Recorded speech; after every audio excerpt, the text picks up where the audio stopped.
আহতগুৰি অঞ্চলৰ ৰাইজ আৰু ধৰমতোল অঞ্চলৰ ৰাইজক আজি জনাব পাৰি দুখিত মই, কাৰণ এইখন ফিল্ডত এখন চেণ্ট্ৰেল ধৰমতোল মতিৰাম বৰা উচ্চতৰ মাধ্যমিক বিদ্যালয়ৰ এখন খেলপথাৰ হয়।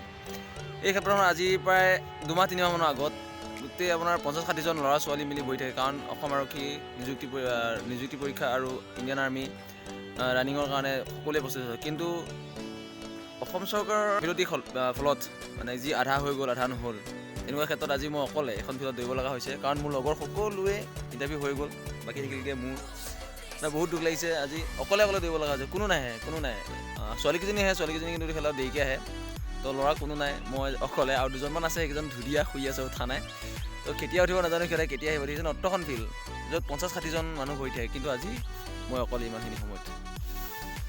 তো আহক, সকলো আহক, মোৰ লগৰবিলাক সকলো আহক, আহি পেলাই সোনকালে মোৰ লগত ৰানিং কৰক, আপোনালোকে ভাল লাগিব সকলোকে।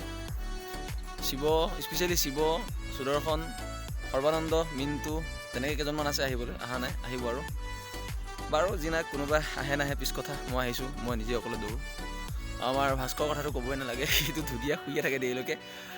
বাৰু হ'ব, মোৰ লগৰকেইটা তহঁতকেইটা সোনকালে, ভাল লাগিব, একেলগে দৌৰিম।